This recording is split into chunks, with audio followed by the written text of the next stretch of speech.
In the age of social media, all it takes nowadays to spark up an online fight is to merely have an opinion. One opinion will cause many to spiral into a pit hole of anger where no one dialogues, only insults the person who has the unpopular or even the popular opinion regarding the latest trends in comic books, movies, or pulp culture. It makes sense given the circumstance. After all, acting tough behind the protective wall of the black mirror we all own and use on a daily basis makes it easy for anyone to jump right into a tirade of insults and threats. Again, just for having an opinion that they may disagree with. I decided to go against that notion. I've decided to start a video series where we discuss the hot topic issues within the comic book industry and pulp culture and provide you with another perspective. One of logic, reason, with just plain old dialogue between two people who have different opinions. My co-host and I will discuss the pulp culture topics at hand in a fun, engaging, and respectable manner. So, without further ado, let's talk about it.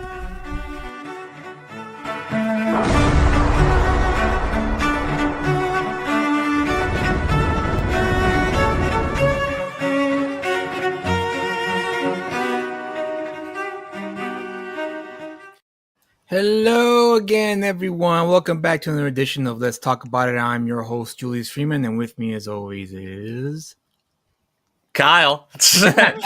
I always have to wait like I'm gonna every week it's gonna be something different, Kyle. Every week it's gonna be a different introduction to you because you deserve it.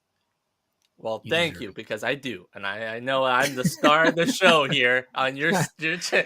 You're the best AI creation I've ever came up with. So. Oh yeah, I thought we established you were the AI. I hope everyone out there has had a good week. A lot of things have happened in comics since the last time we were on the show. We were going to talk about the diamond thing, but we ran out of time, so we're going to talk about it tonight. But before we do that, Kyle, did you pick up anything interesting this week in comics? Let's see. I'm looking around. Like, I did pick up one thing that was pretty cool. Like, I didn't have much time to pick up a lot of stuff, but I did pick up this, which was pretty cool. Add to my Todd McFarlane collection of stuff. Very nice. I got very nice. This Spider-Man number 13, which is the homage to his number 1, but it's the black suit. Very nice. Very nice. Nice, dude. So this is cool. Where'd you get that at? You just got that randomly? You just saw it and we're like, oop, gotta get it. I got it at our local comic book shop. Oh, nice, dude. Nice. Yeah. So, it's one that I have always kind of been wanting to get. And then I'm like, might as well just grab it now. So, add it to the collection, per se. But, that was pretty much it, though. Like, it was a really slow week. I was expecting a little bit more than that. I told you I didn't have anything. Oh, okay. I thought like maybe 2 or 3, but usually you have like 4 or 5 things that you picked up for the past week. I know. That's fine. I mean, like, I have new books that I picked up, but that, like, cool older stuff. I haven't really been. I mean, like, I showed all the really cool stuff that I got was at last with the WonderCon stuff. So yeah, that's right. I was kind of tapped out of money, so I really didn't have too much. Right. I got lucky. I have it downstairs. I don't have it on me right now. What's up, Crenshaw? And what's up, Eric? Glad you guys can be here. I picked up that Captain America annual with that famous Mike Zeck cover of Wolverine slashing Captain America's shield and the sparks, the spark trail following his claws.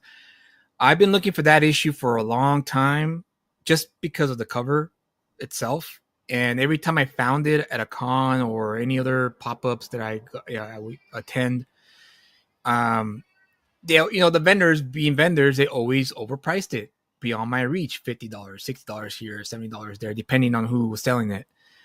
And lo and behold, our local comic shop had it, and Kyle here was nice enough to be like, hey, look at this. And I was like, oh, no way.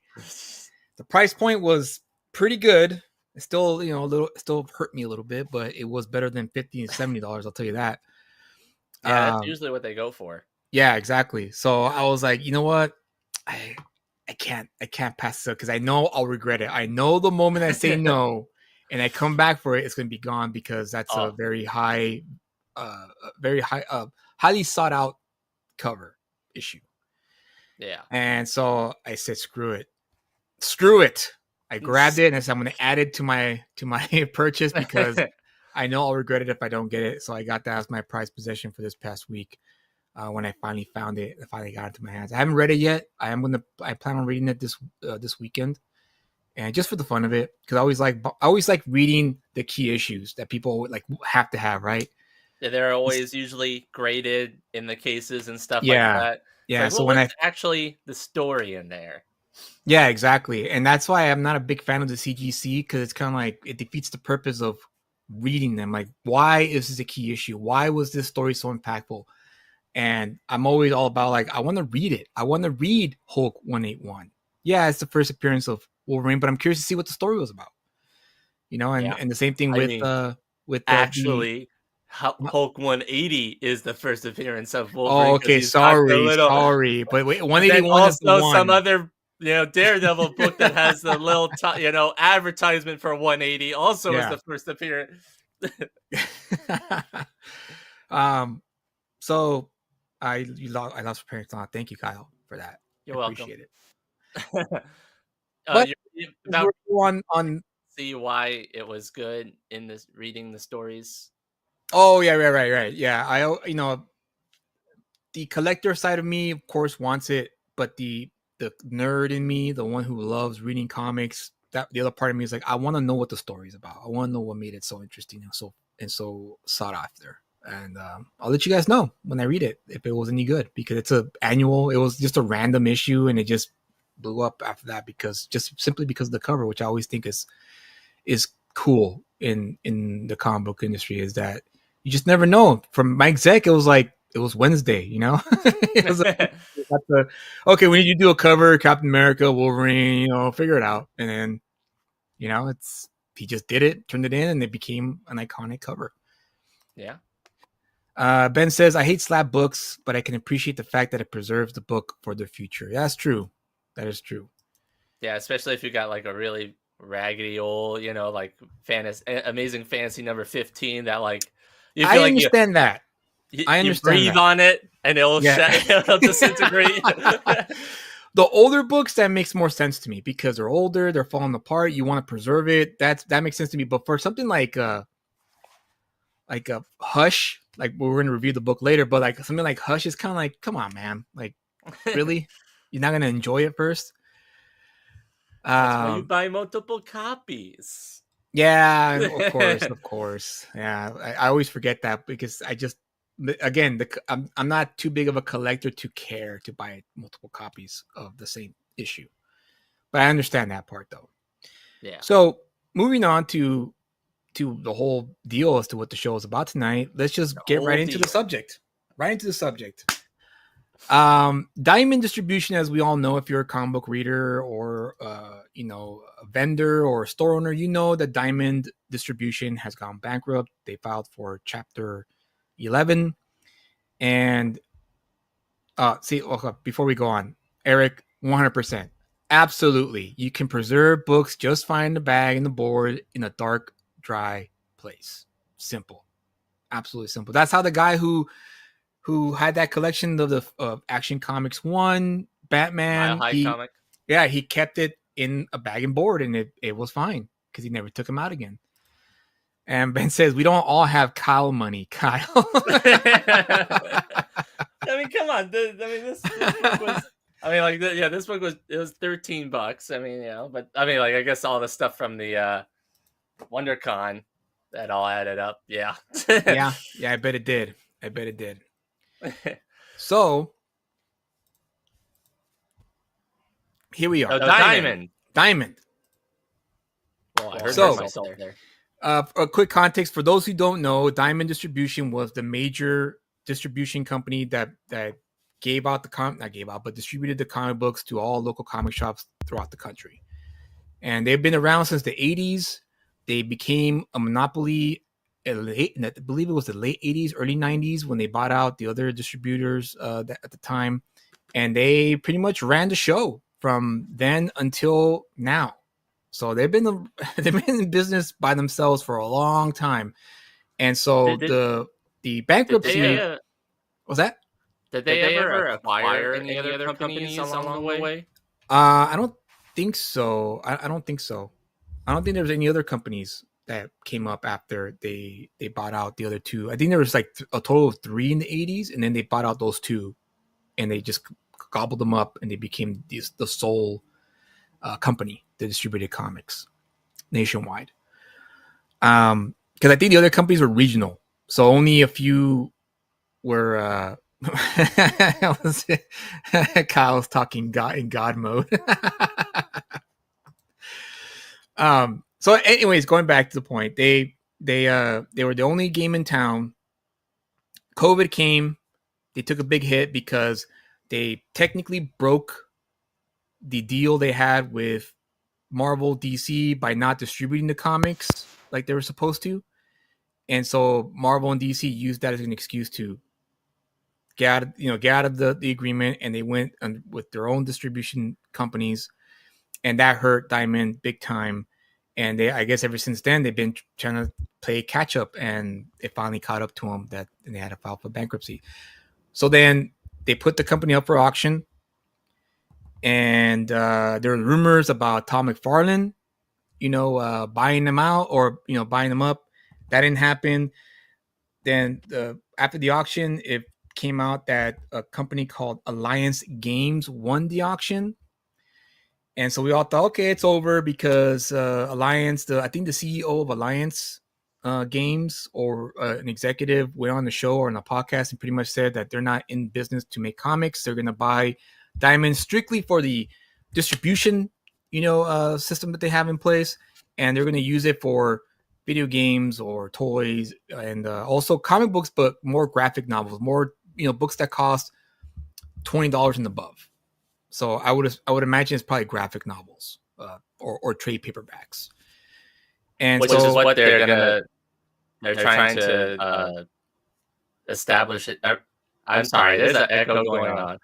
My mic is just not really, working. You sound fine to me.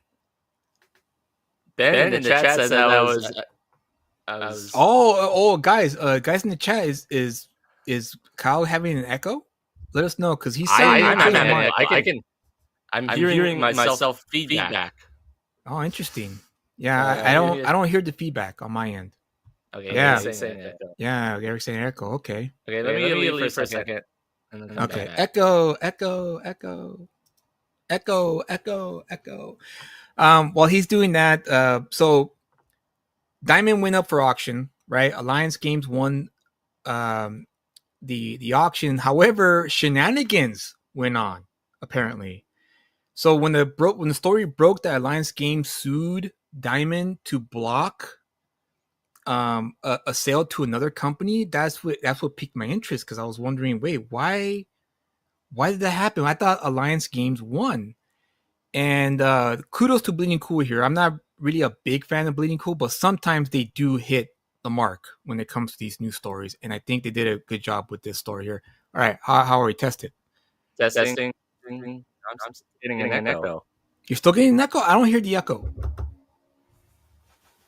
Again, we spend a lot of money. Yeah. On this shit. Check the settings on your end and see if it's picking up your a microphone or a different kind of microphone. So if you go to settings, go to audio, and then see what it's picking up. Eric's asking, do you have 2 StreamYards open? You shouldn't, right? I don't think you do. No, I don't.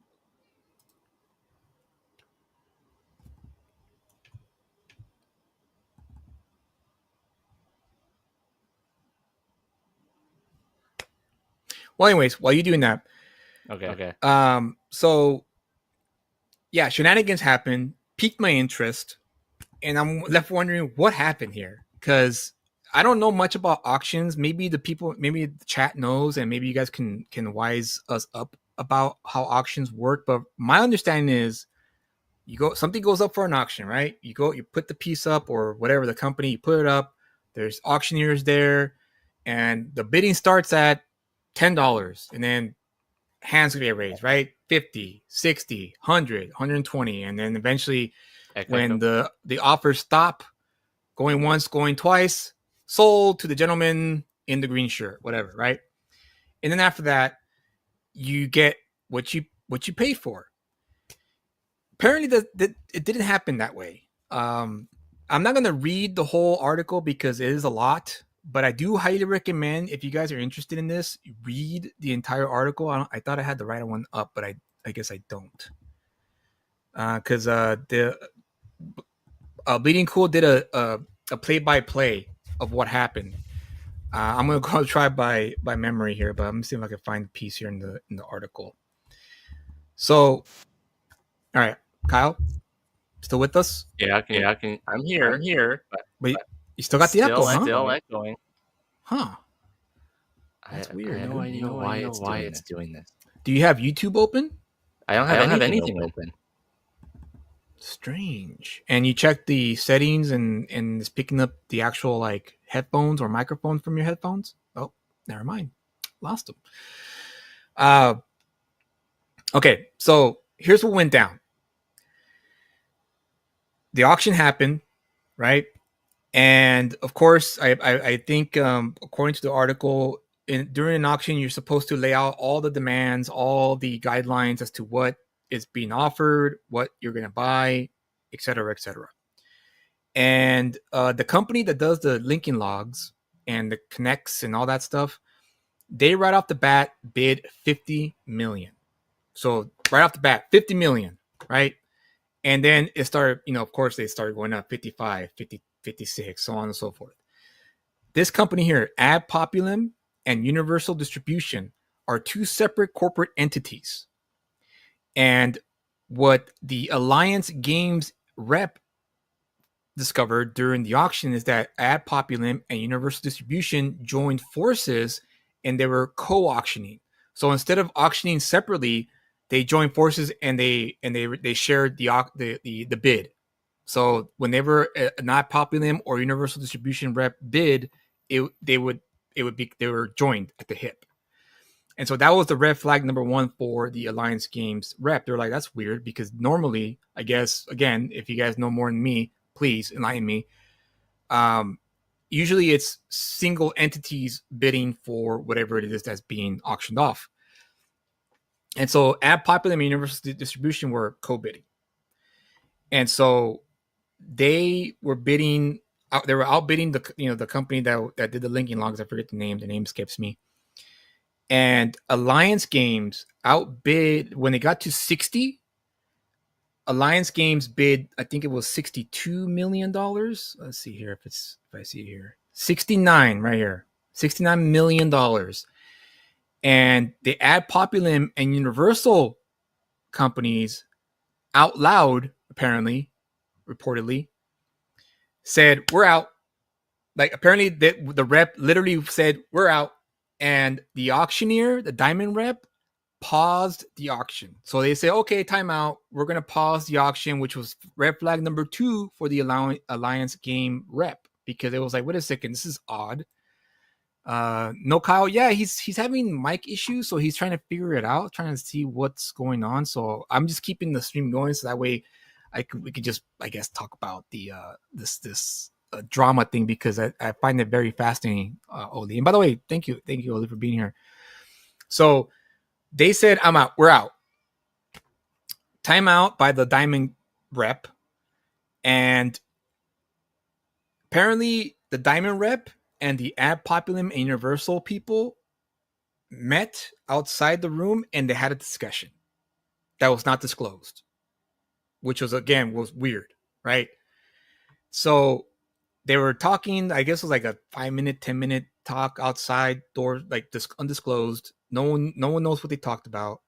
Came back in the room. They reactivated the auction, and going once, going twice, sold to Alliance Games. Great. They won $69 million was what they got for Diamond Distribution. So I guess for further context, Universal Distribution, according to Bleeding Cool, is a Canadian comic book distributor that handles all the main book publishers and competes with all the major comic distributors in the country's territory. So they're a Canadian company. It has also made moves in the past to operate in the US, but of course Diamond was there, so they couldn't. Ad Populum owns action figure manufacturer NECA, I guess. Joseph Enterprises of Chia Pet and the Clapper, Rubies of Hollywood costume fame, Enesco, Kidderbot, etc., etc. I understand that this was a joint bid, was significantly higher than the Alliance's Stalking Horse bid on its own. So Universal Distribution, the original Stalking Horse bidders, wanted Diamond UK as long as they also got Alliance game distribution. That original deal would have seen Universal buy Diamond UK for the value of the working capital accounts minus 200,000 euros. What the deal post-auction would be, we don't know, but maybe, just maybe, we're going to find out on Monday. Still no Kyle. I don't know what happened to Kyle. Kyle, are you out there? Let me see. So where was I? So then, okay, so they came back, sold to Alliance. A few days after, the lawyers of Alliance Games started to reach out to Diamond's lawyers, right, to sit down and hash out what they bought. I don't know what the term is called. Like I said, I thought I had the title here, but I don't. The article, I mean. And so it was to, I guess, settle what they bought, right? What debt they were going to inherit, what they were going to get, which clients, et cetera, et cetera. And Alliance Games lawyers kept reaching out to Diamond, and they would not respond right away. And so as days went on, of course, the lawyers were like, hey, we got to sit down. We got to hash out this deal. We want to do it as soon as possible because this, of course, they wanted to get things moving. They want to get this thing started going, right? Up and going. And finally, the lawyers from Diamond responded to their inquiries, and they said, let's see. All right, here we go. All right. No, I'm still echoing. Dude, that's so weird. I'm not. Chat, do you guys still hear the echo? Why am I still echoing? I don't have anything else open. Do you mute your? I don't know. Yes. Oh yeah. I guess you're still echoing. That's weird, dude. I don't know, man. I don't know what's going on. I don't hear the echo on my end, which is strange.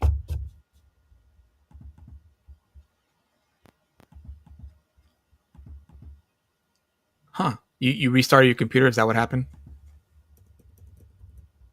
Kyle?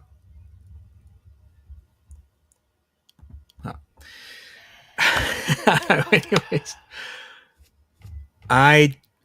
Do I have a YouTube open? No, I don't think I have YouTube open on my end. No, I don't. Yeah, I don't have YouTube open on my end. Am I still echoing? Yeah, I am. That's strange, dude. It just happened. Like I was fine. Here. You know in the green room started when you switched on to get out of this. Okay. Whatever this. You got this then. Okay. See, I'm not echoing now. So it was you. It's you all along. What the hell, dude? What? How is he? Why is it echoing?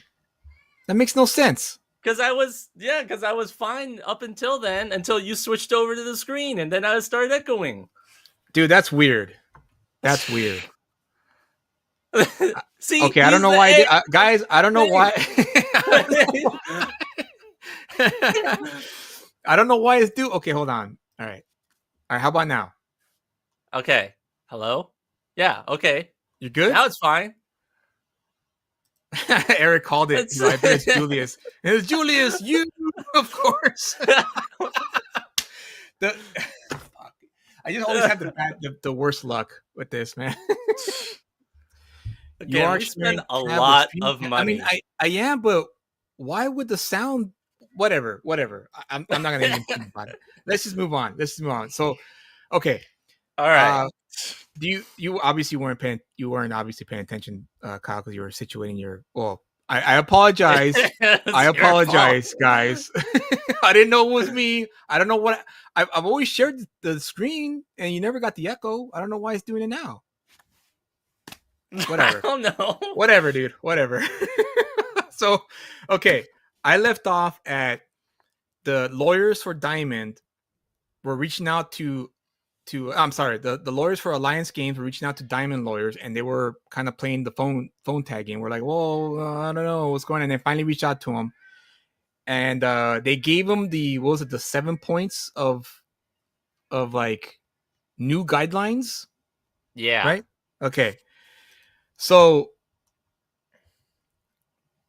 Ad Populum and Universal Distribution lost, right?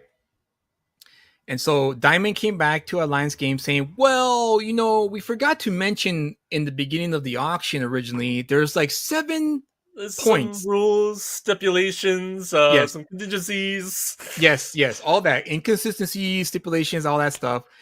And well, we kind of hiccup the numbers. So it's an additional $14 million on top of what you won, 69. So on top of the 69 million, there's an additional 14 million that you have to pay for in order to meet the guidelines. Sorry, we just, we forgot to add it. And then Alliance lawyers took the information, they started, looking through it, and they agreed to every single point except for the last one, which it said was like a bunch of jargon that made no sense, had nothing to do with the auction. I bet that's just write something up. Yeah, exactly. So they discounted that last point, but they said the rest of it we agree with, and we'll pay the 14 million, no problem. Let's get this started. And once again, Diamond lawyers ghosted them. They stopped returning their phone calls, they stopped answering their emails, and they went radio silent to Alliance Games. Wow. This was crazy. Like, Kyle and I were reading and we were like, dude, this is wild. I can't believe this is happening right now with these people. You're getting everything you want and more, and yet you're still turning it down. Because reasons. Yeah. So when that happened, they didn't mention anything to anybody. And what Diamond did after, when they went radio silent to Alliance Games, they went to the bankruptcy courts and filed a motion to block the purchase from Alliance Games, and they rather sell it to Universal and what's the name? I keep forgetting their name. Universal and Ad Populum. Ad Populum. Yeah. So they went to the bankruptcy court saying, we actually want to sell the company to the runner-up. And that's what prompted Alliance Games to file to sue them for breach of agreement and block the sale of to Ad Populum and Universal Distribution. And that's what the headline came from on, what was it, Monday when the headline dropped? Yeah, I think Monday. I think it was, yeah, because we were talking about it, and so it's it's like such a strange scenario that happened. It's like, we don't really want the number 1 guy that's going to give us the more money and everything. Yeah. We want the number 2 guy, the runner up. And, Alliance is all like, what are you talking about? We're the ones you are literally in no position to make any demands. Yeah. And you still make demands. We fulfill those demands. And yet you still say no. Unbelievable. Unbelievable. So to read on to the article here, the filed paperwork reveals that on April 8th, the court indicated that it was prepared to enter an order approving the sale of substantially all of the debtor's assets to Alliance Entertainment. Upon the debtor's submission of a final form of order and revised asset purchase agreement consistent with statements made on the record at the sale hearing, basically, the court approved the auction that saw Alliance Entertainment win the lion's share of Diamond comic distributors rather than the lower bid preferred by the debtors. So pretty much the court says no, like no, you're not doing that. They want fair and square. They're gonna buy it. That's Yeah. the end of it. I mean, that's usually what happens when something Yeah. goes to auction. So, according to Rich Johnson here, he said, "Why? I understand that the people owed money by Diamond might prefer to receive less if it means that Diamond would be more likely to continue as it did with a continuity of service, with Universal Entertainment already present in the direct market in Canada and prepared to move into the USA. However, Alliance Entertainment is a different kind of company that revealed a different way of doing business on a certain podcast, including expecting different price points and markups." So there you have it. So it sounds, so we were speculating, we were wondering, why did Diamond want to get, why did they want to sell to this company as opposed to, well, these two companies as opposed to the winning bidder, right? Yeah. And this is pretty much the conclusion we came to. It was either one was perhaps they cut a backdoor deal. We're like, look, we're going to bid. We're going to start at this bid, and how much can you get? How much can you get so that way you can win? And they probably told them we could go no more than 60 million. Great.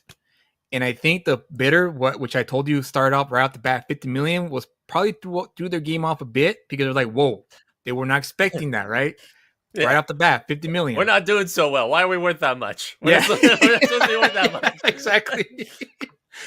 And so, but they went, okay, we still have wiggle room. We still got 10 million to play with. We just gotta, make sure it doesn't go over 60. And so when Alliance went 62 and Universal and AP went, we're out, it threw everything off. Like it was like a monkey wrench into this machine that they had built. So much so that they literally paused the whole auction to go and talk to them. Like, are you sure? Like, yeah. Yeah. Like really? Yeah. Are you sure? Like, and then they probably had a scheme. What are we going to do? What are we going to do? And they probably said, okay, look, how about we just add on to the stuff that you're going to, like figure something out. Give us time. Right. And they probably figured out, which was a time when they weren't answering their emails or phone calls to sit at the table and find out what exactly they're going to get. I'm guessing during that time, they're figuring out how can we get them to, I guess, drop their bid and just say, forget it. Here, take it back. We don't want it anymore. And they probably added those 7 points where they added an additional 14 million on top of what they bid for. And they went, this is perfect because they're definitely going to turn it down. And they didn't. They didn't turn it down. And so it was like a movie. I feel like I was watching a who's the writer of Social Network? Sorkin, Aaron. I felt like I was reading an Aaron Sorkin movie. Like I was watching that. Like that kind of drama, And so when they say, okay, we'll pay the additional 14 million, that's when they ghosted him and when like, what are we gonna do? What are we gonna do? And they were probably brainstorming what to do, and they realized we could just file with the courts to that we don't want to sell to this company. We want to sell to you guys. And they tried it. Thank you, Ben. Yeah, Aaron Sorkin. An Aaron Sorkin drama. This would be a great Aaron Sorkin drama if they ever made it into dramatized it into a movie or a TV show, because this was wild. And so when that happened, of course, they blocked it. And gosh, I lost my train of thought now. Shoot. It's Friday. I know. Friday, got technical problems. Again, I'm going to preference this. We spend a lot of money on this show. Yeah. By the way, hit those thumbs up, subscribe to the channel, leave a comment, let people know about this content. The more content, the more people that subscribe, the more we can grow, and we can hopefully monetize the channel in the near future. So we can make that Kyle money, right? Yeah, that Kyle money, exactly. We could buy more books with the Kyle money. So then let's see here. So you said that the first theory was that theory. The second theory was what you were thinking of was with Universal and Ad Populum. I think one of the main things that you mentioned in there, the reason why is because it seems like with Alliance in their, suing of Diamond because of this, was that they're going to like gut everything Yes. that was going to happen. Alliance has made it very clear they're not going to keep comics. They're not going to do floppies at all because it doesn't make business sense to the CEO of Alliance Entertainment. So they're dropping it altogether. And yeah, one of the theories I came up with was perhaps the executives at Diamond were promised cushy jobs with the same pay if they got bought out by Universal and AP, or not Yeah. AP, ad Populum. Ad Populum. Yeah, AP. That's my guess as to why they're so desperate to not sell it to Alliance. And now it makes sense here that Rich mentioned here that the Universal wanted to open up shop in America and actually be the distributor for comics in the United States. And so that makes sense why they would want to sell it to them and not to Alliance. And so, go ahead, Kyle. And just having all of the people there, if you strike a deal saying, okay, yeah, we're going to go to auction, but we're going to make it for you. And because of that, we want to make sure that we got some seats on the board, or still got some of our jobs when all this is said and done. Yeah. And I'm sure that or nice payouts. That too. Yeah. Because it sounded like Alliance were going to be like, okay, we got it from here. Thank you. Bye. See ya. Well, that's usually what happens because you're a failing company that went bankrupt. Is probably and the reason why you went bankrupt is because of you. It's because of all of you here sitting at this table. So goodbye. So I can see why. Yeah, exactly. Bye. Good luck. Thank you. So I can see why they resisted, but man, the way they went about it was just terrible. Absolutely terrible.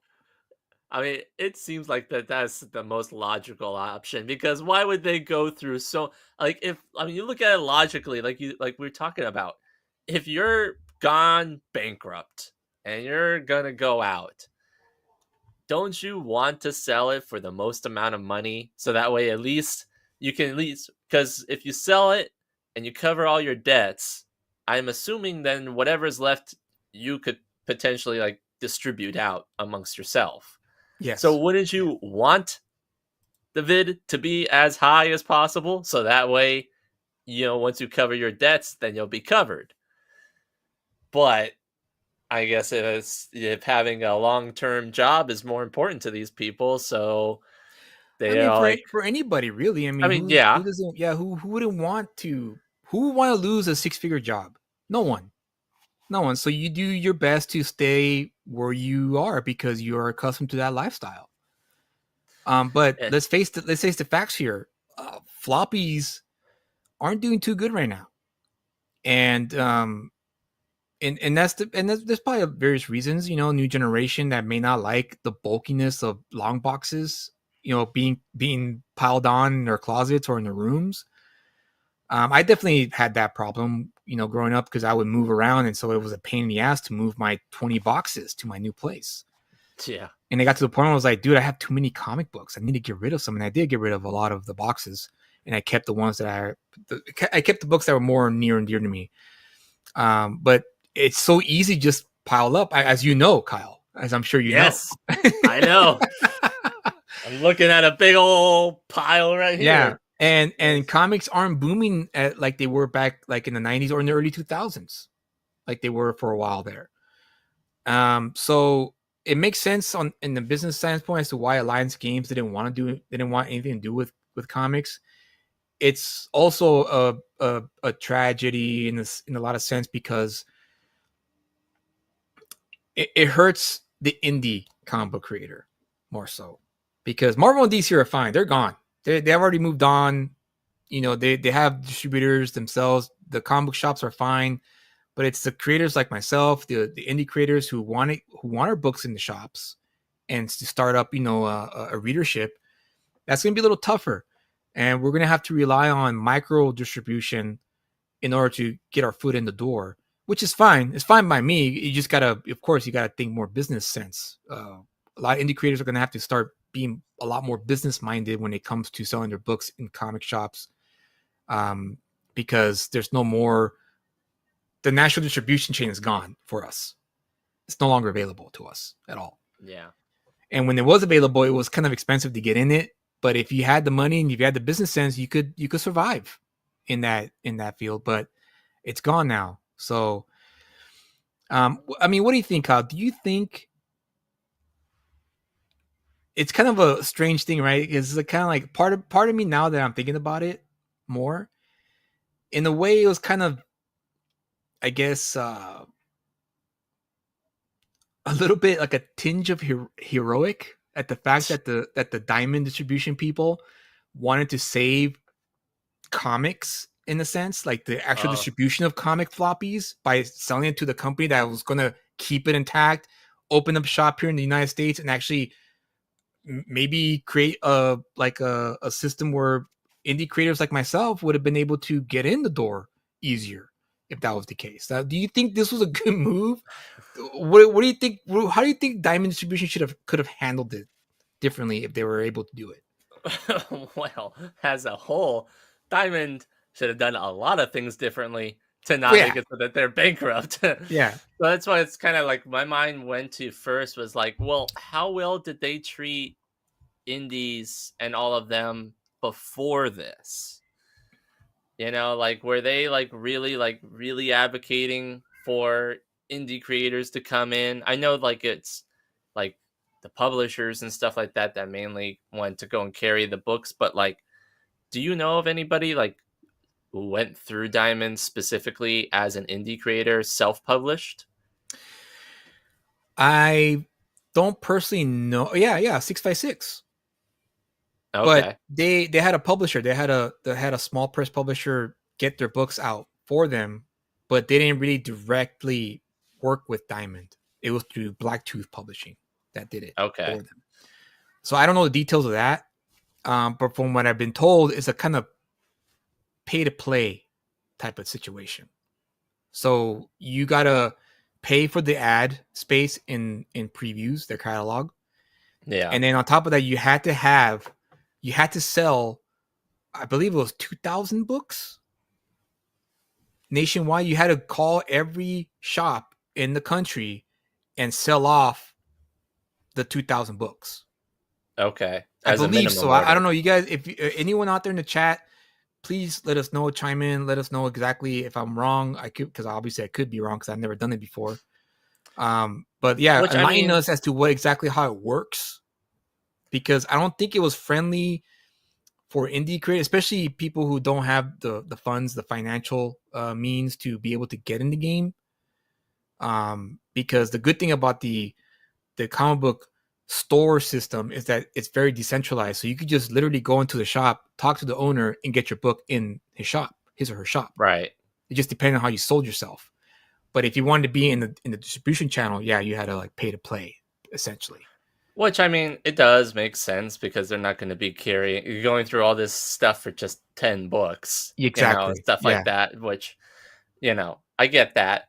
But like, I mean, I guess I feel, honestly, I don't feel like Diamond did it for like wanting to go to Universal and Ad Populum versus Alliance. I think they mainly wanted to go to Universal solely because I feel like they keep their jobs. Yeah. I think that I don't believe that they would want or necessarily care about the comic books per se, because as from what I've heard from like the shop owners and stuff like that, they weren't exactly all that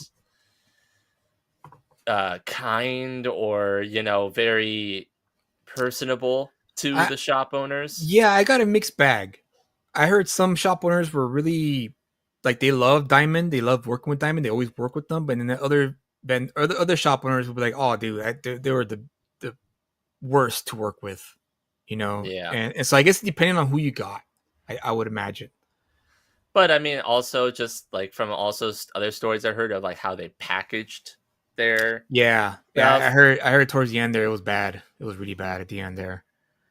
So it's like if they were really caring about the floppy disks and stuff, or the floppy disks, the floppy comics, um, uh, they would have packaged them better. They would have been more receptive to the comic book, the retailers. Um, Benjamin says here, Pete from Alterna says they were horrible, and Pete Samedi is the owner of Alterna Comics, and he's like the indie creator's dream. He owns his own company. He publishes his own books. I don't know about now, but back then he used to publish other people's books as well under under the Alterna moniker. So he's the best person. I've now that I think about it, I should have had him on the show. He could have given us a lot of insight onto all this. Yeah, that would have been good. Yeah, I didn't think of it. I just totally slipped my mind. Yeah, it I would be wouldn't have it interesting. in the budget. That's the reason. Yeah, why. yeah, exactly. In this year's budget. This quarter's budget. Well, maybe the next quarter's budget. We'll figure it out. I want to read this one here. So according this is from Publishers Weekly. According to the lawsuit, this is when Alliance Entertainment blocked the sale to Universal and AP. According to the lawsuit, despite the offer from Alliance, Diamond secretly solicited other bids with an eye toward favoring Universal, who had placed a $39 million stalking horse offer at the time of the bankruptcy filing in January. So they are right off the bat, $39 million is what we can offer right now. Sure. So this was really low. That was like probably very generous maybe at the time. Like, oh great, $39 million, that's going to cover everything. Great. And at Populum, after more negotiations between Alliance and Diamond, the lawsuit says Diamond abruptly terminated its agreement, saying that it would proceed with the backup bidder. To facilitate the switch, Diamond filed a motion last week asking the court to approve the sale of the company's assets to the joint backup bidder. In its filing, Alliance Entertainment argued that its offer, which had been raised to $85 million, which is wild. Wow. Was much higher than the $69 million combined bid from Universal Distribution and Ad Populum, which included $49.6 million from Universal for Diamond UK and Alliance Games Distributions, and $19 million from Ad Populum for Diamond Comic Distributors, Collectible Grading Authority, and Diamond Select Toys. So, dude, they were willing. Alliance Entertainment were willing to overpay, and they still said no. But yeah, those are the numbers right there, and it's crazy. I mean, right there, that tells you so much of like, obviously something's going on. Yeah, behind the scenes between them two, that like it just goes against reason for you to not take the more money. Yeah, absolutely. But again, going back to what we're saying, like, it's a little bit commendable that they tried to give it to a company that wanted to keep the comic distribution channel alive, especially nationwide. Sorry, my little girl ended up here. So yeah, it's well, I think just from the fact of like on top of that too, they were like all the Diamond distributor was trying to like call all the shop owners to collect on all the money and you would think though with Penguin and Lunar now getting more steam, I wonder if they had any bids to buy out Diamond when this was happening. Yeah, that'd be interesting to find out, to see who exactly bid for Diamond. But at this point, it doesn't matter because of this story. No, it's because of this story. And this is far more interesting than who else bid it for the company. Yeah, this was crazy. This was definitely crazy. In hindsight, I do wish that Alliance Games would have at least attempted to keep it alive, simply because of, I mean, comic books, man, it's beyond the whole sales collectors thing, all that.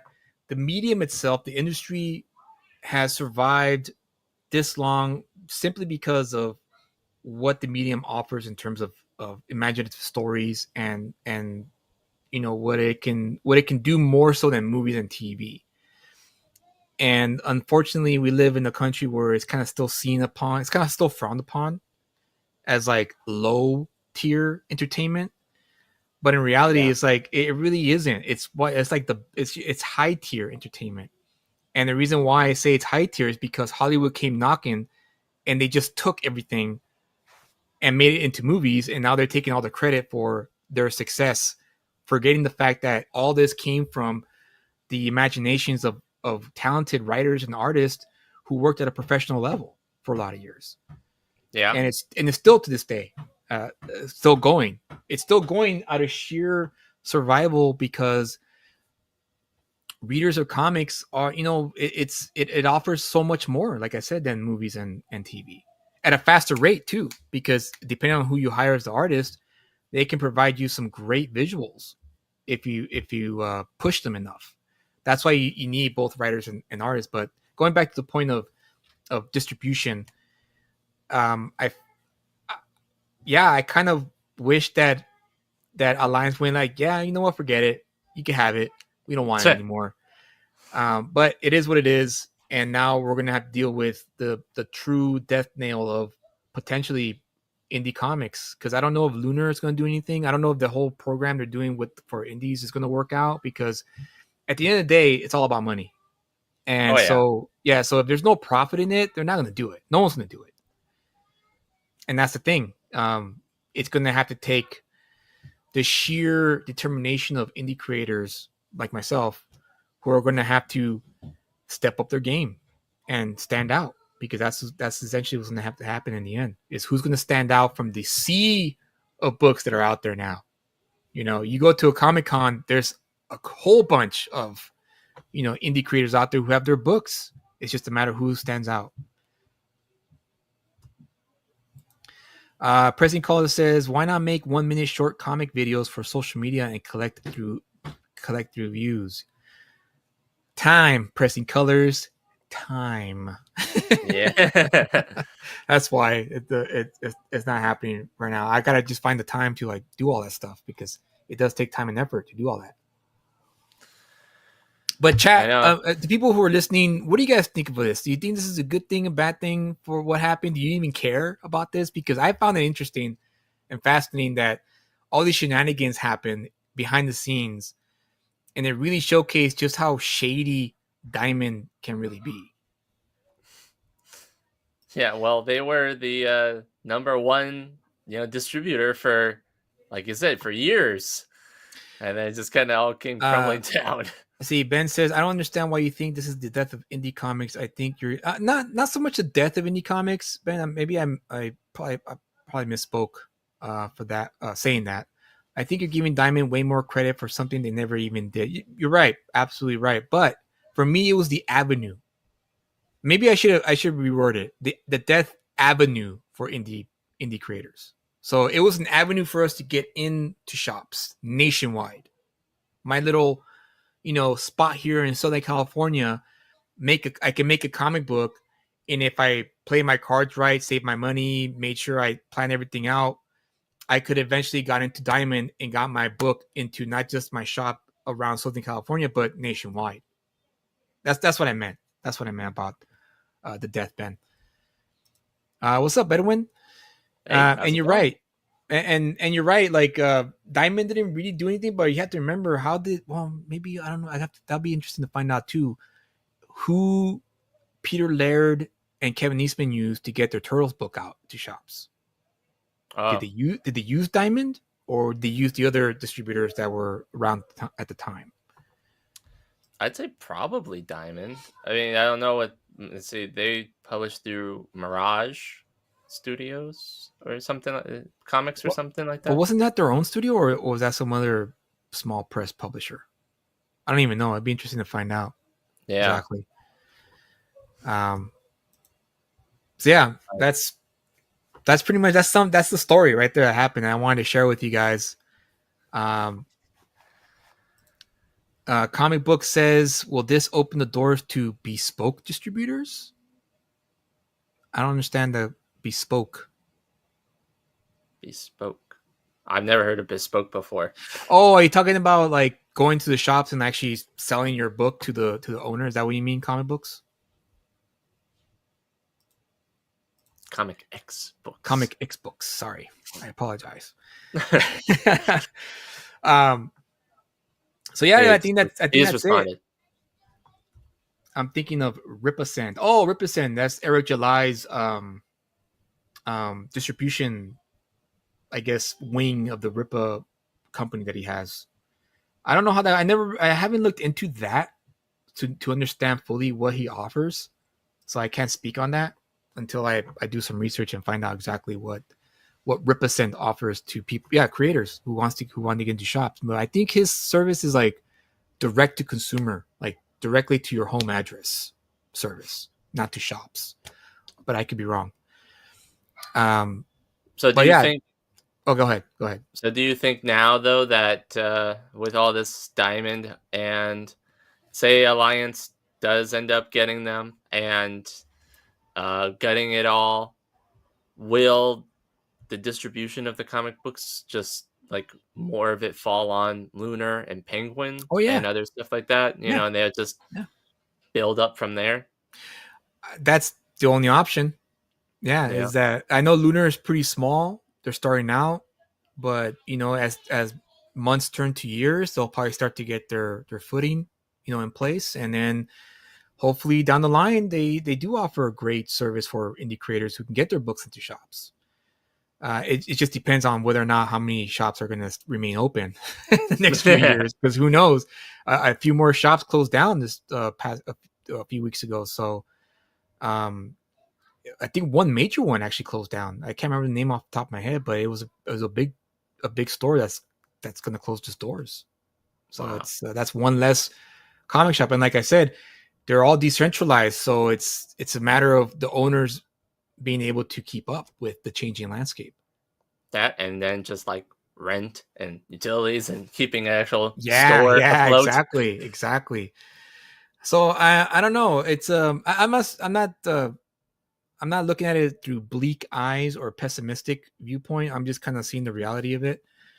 And I think the best course of action right now is micro distribution. So if you're local to an area that has a whole bunch of comic shops, that's pretty much what you're going to have to do to get your book out there, to get the ball rolling anyway, you know, to get the buzz going, where maybe the consumers of those stores will start to know who you are. They like your book, and they're going to spread, hopefully, you know, word of mouth. They let people know about your cool book, just like that monster book that I saw at the shop. Oh yeah. Yeah. That was, I'm assuming he's local, right? Mark Spears. Is he local? I didn't bother to ask. I don't know. No, okay. I don't think so. It's not, right? No, that monster book, it's published through like IDW or something, or Dynamite. I didn't see no Dynamite logo on it when I saw the fifth printing. Well, whatever the case. That's essentially that's what I think is going to happen in the future, is that micro distribution is going to be the thing, and then maybe like you said, Lunar will come up and offer a service, or maybe a whole new company will come up and figure out a new efficient way to get comics into comic shops. Floppies, however, I don't know, man. Floppies, I just don't see indie creators doing floppies anymore going forward, and that's just my personal opinion. Of course, I could be wrong. Anyone can prove me wrong out there, of course. So it's just that we can't keep up with the schedule. I feel like the monthly schedule, and that's the main complaint that I always hear among indie creators, that they buy a book, they like it, but then it's like, when's the next one coming out? Ooh, I don't know. 2 years, 3 years. Yeah.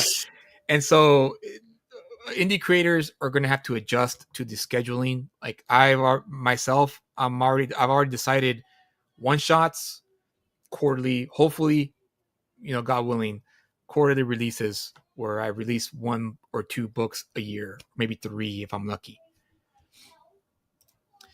Pressing Color says, do they not have local pop-ups or events for comic artists to meet up? not as much as you would think, right? You would think there would be a whole bunch, but not much. Not much. And I it's mean, you've just got the conventions. yeah, but conventions, people are just so busy in conventions. You just go, go, go as in conventions. You don't have time to like hang out and like network with people unless you're a Yeah. vendor yourself. But that's a good idea though, pressing colors. That's something that I could, put in my write it down, put in my back pocket. That's an idea.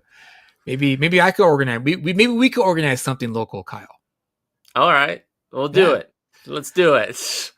Comic. We need some more money though. Yeah. Well, Yeah, we it's need to not in the monetize the budget. channels to funnel the funds to organize all this pop-ups.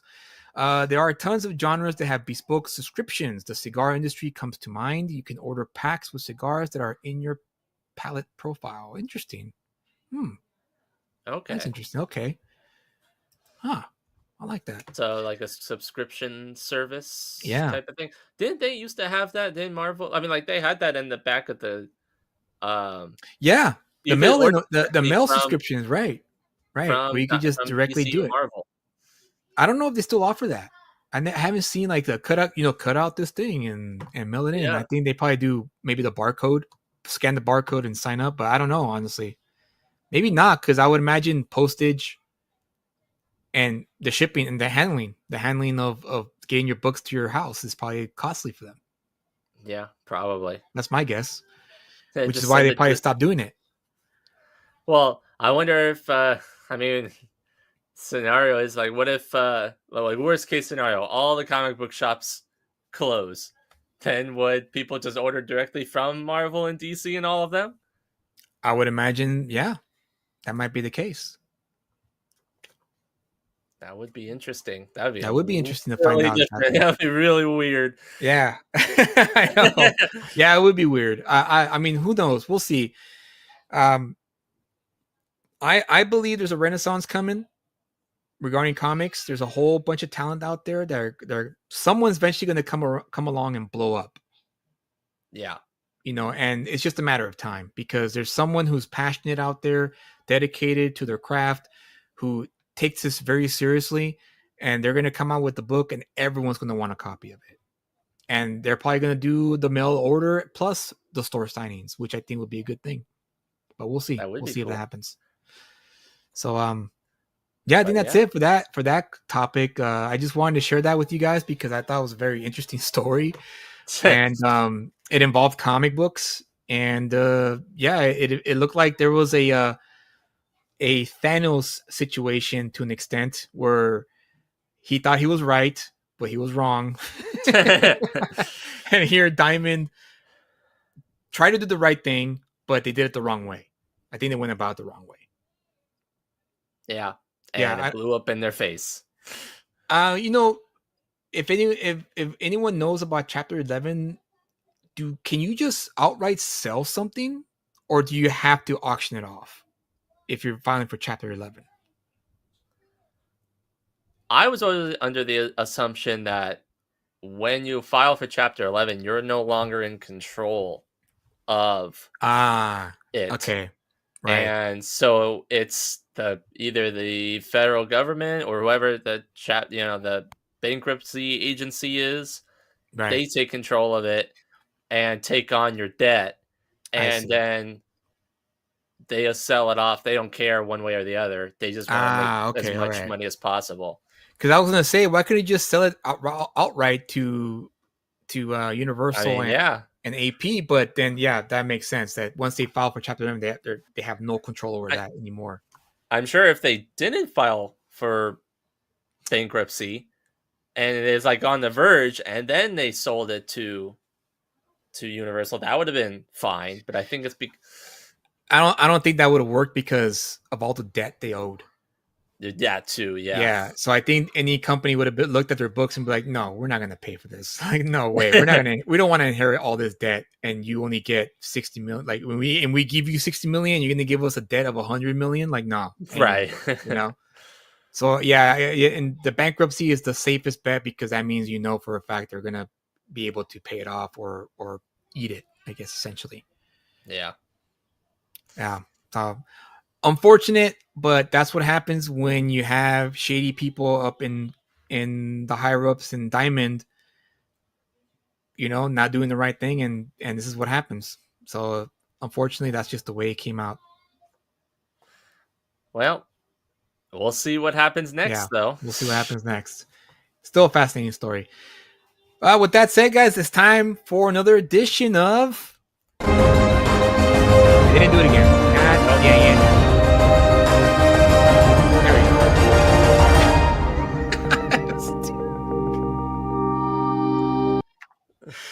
Oh man. Oh man. Oh man. We spent the budget of this Top show. dollar. Top dollar budget. That's the reason why we can't pay for all these other people to come on and everything. Dude, I don't know what's going on. Whatever. We got too much invested in just running our own thing. So for those of you who are new to the show, this is a segment where Kyle here gives his full review of a comic book that he read, be it a new one or an old one or an indie book, doesn't matter. He reads it. He lets you know exactly what he thinks of it. And at the end of the review, he lets you know whether it's worth the pickup or not worth the pickup. Kyle, the stage is yours. All right. So this book, when you mentioned about hot artists that are coming in, breaking out and everything like that, one of those that was in the 90s has, he was exploded with the X-Men and then eventually graduated all the way to becoming the CEO of DC Comics, which is crazy. And because of that, he realizes that comics is still in trouble and he has to come back to comic books to draw again, and bringing back old names of Jeff Loeb and Jim Lee to bring you Hush 2. So, if you haven't read Hush 1 previously, that was a story also by Jeff Loeb and Jim Lee, and it followed Batman and the creation of a brand new character named Hush, and it was a very popular book. It sold a lot of copies. It's regarded as one of the better Batman stories that was written. And so now we have Hush 2, where it picks up. It's still numbered in the same sequence as the rest of the Batman issues that has been coming out recently. And they just switched it to now this includes Hush 2, which is what happened with Hush 1 as well. Hush 1 wasn't like its own separate, title, separate story. It just was a series in the normal Batman line, which I actually like. Yeah, me too. I thought that was a nice touch. It wasn't an event book where it was separate. They just kept it going, which I thought was a nice touch. Which I think we need more of. I think that there's this is a side tangent. I'm gonna go off on a little rant here. It's so confusing now when you have so many different people all doing, if you have Spider-Man, you've got Amazing Spider-Man, Spider-Man this, Spider-Man that, Spider-Man that, and it's like, okay, no, this is only a 4-issue series. Now this is a 6-issue series. Now this is the main series, but it really only started 5, years ago when it switched over or something like that. It's just have 1, maybe 2 Spider-Man books. And when you want to switch and do a different story, don't make another title.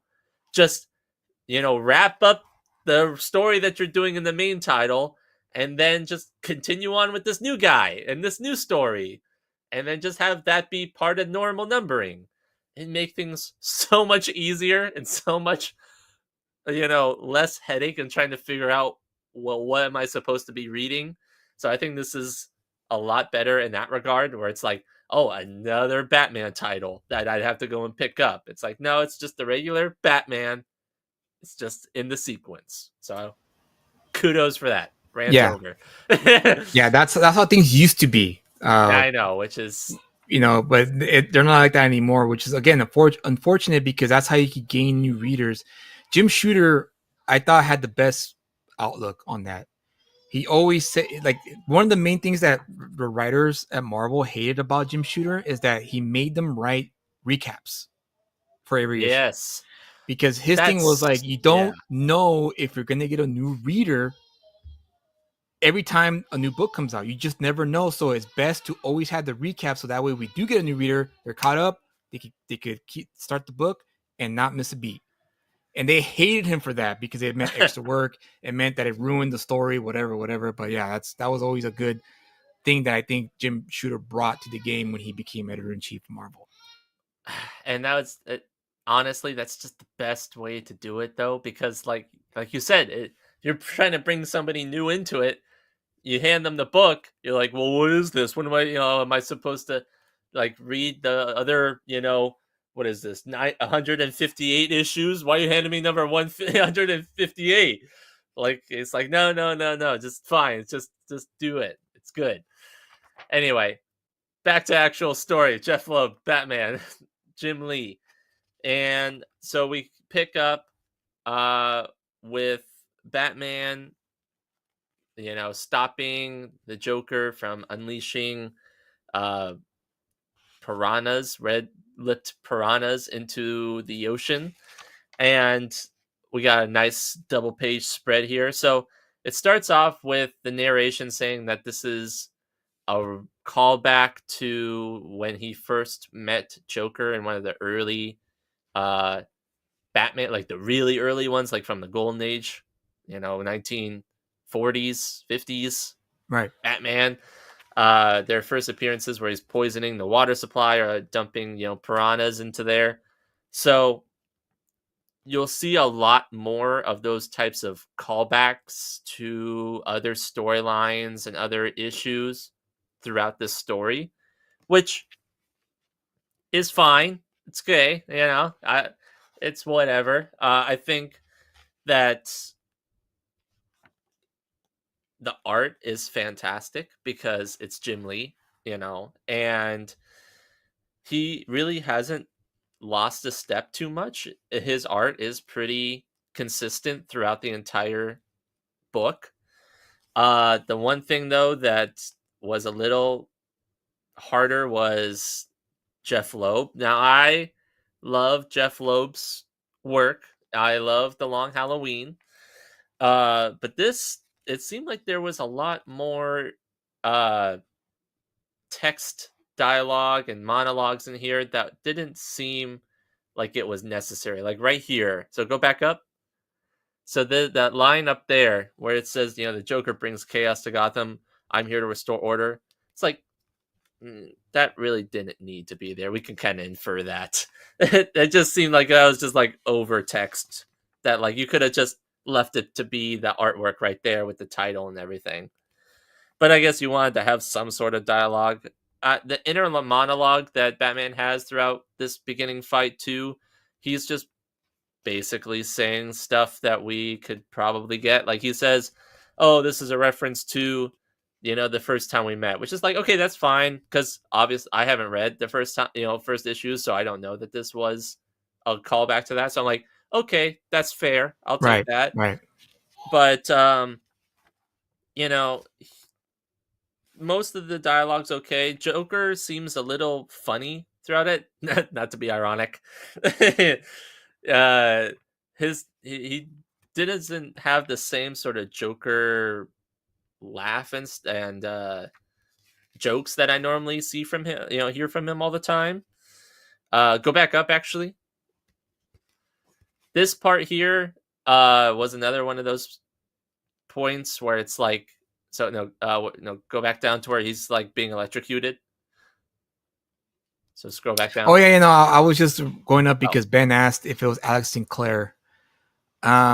He says that the colors look muddier than I'm used to from him. Yeah, this is kind of like my main gripe with modern comics is that the colors are a little too dark to my liking. And when you look at books from the 80s and 90s, the colors are still great. It's just a lot brighter. They pop more. And I've noticed that modern colors are just very, like you said, Ben, muddier. But maybe it was done on purpose. Maybe it was like a purposeful, like on purpose, I guess, their approach.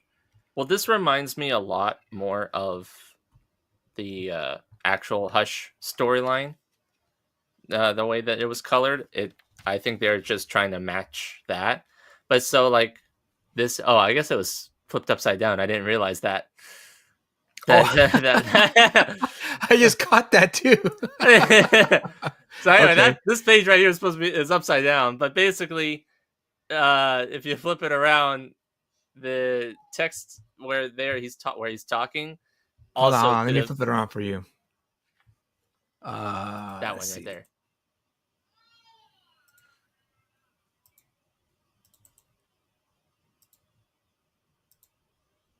There we go. Again, we spend a lot of money on this show. Yeah, you know, top of the line, guys. Here we. There you go. Okay. So yeah, this go back up so you can see the text dialogue. So it's like him saying, "Oh, my cow, if it's removed, it'll tear gas or electrocute it." It's like, well, we're seeing that right there on the screen on the page. I mean, do we really need to like have the dialogue reflect that as well, or the inner monologue? Anyway, so Talia Al Ghul shows up, but we'll see that in another page. But this is where we're first introduced a brand new character to this series, which is called Silence, who almost has like I want to say what's his name, Black Bolt type of power, I guess you would say, where he just says something and then it just like deafeningly makes you want to go and do that thing. So like here he says to the Joker, you know, get on your knees, and then he just like does it. Yeah, right there, on your knees. And like I guess it blows out his eardrums. That's a great panel, by the way. I love that panel right here. Yeah. Jim Lee at his best. I like the right before it. I like that those two panels right there where it's like it's all blank white, and then you hear the and I like that text. What's the you're the writer stuff. What's the text called when it's the sound effects? What's it called again? SFX. SFX. Yeah. I like that because and when I read that, I'm like, oh, okay, cool. Especially with all the crackle stuff that he has in his mouth. I could definitely visualize that. And so yeah, he basically incapacitates the Joker, and then you get Hush talking in the background.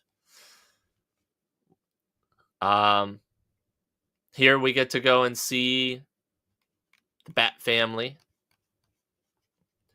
where we get to see Nightwing and Nightwing's such a show Batgirl. off, huh? Isn't he just such a show off? That's sort of his character. I know. I'm just kidding. Pretty much like it's like that's like almost like a standard pose for him. He's always doing handstands and stuff like that. So no, it makes sense given that he was an acrobat. So like I mean their dialogue's fine. They're just talking about Batman and you know why isn't he like communicating on his communicator and stuff like that. It's whatever. And then this is when we get introduced to Talia, where so she saves him from drowning and then just like pieces out and just like leaves. It's like it almost was a little unnecessary. Like really, there really wasn't any purpose to this whatsoever. Literally, you could have just had Batman like he get electrocuted and then he just like washes on shore and then he wakes up and then goes. I mean like literally that's all that could have happened. You didn't need to have Talia there. And she doesn't really say anything either. All she says is just like, you know, hey, you know, don't want you to die because you're taking care of my son. So don't die. Okay, bye. I will say this though. Jim Lee can draw great women. This is true. I'm always impressed with the way how he draws women. It's always been an impressive thing for me because they're beautiful and they're very robust. Yes, and I think that whenever we see Catwoman, I'm sure that's probably going to sell like hotcakes too. Yeah, yeah for sure. And then here we get a brutal scene between Joker and Hush. So basically, yeah, Hush is torturing the Joker almost looks like he's doing like dental work on him. Yeah. It's like, Is it safe? Is it safe? and then also tying him to a spinner wheel, like circus spinner wheel, and basically him going over, stuff from the first Hush storyline, repeating dialogue back, which again, that's fine. You're making callbacks to the first issue, if getting people caught up. So I guess, what would you say? Would you rather prefer a story blurb at the beginning that gave you caught up, or would you rather have the characters in the story through dialogue get you caught up? Good question. I think it's either or. As long as if you can integrate the context stuff within dialogue or narration, and you do a great job without you having to like disrupt the story, yeah, I'm all about it. And also the recaps are also very helpful. So that way, if you do get into a book in the middle of a storyline, you have the recap and you know exactly what's going on. You're not lost.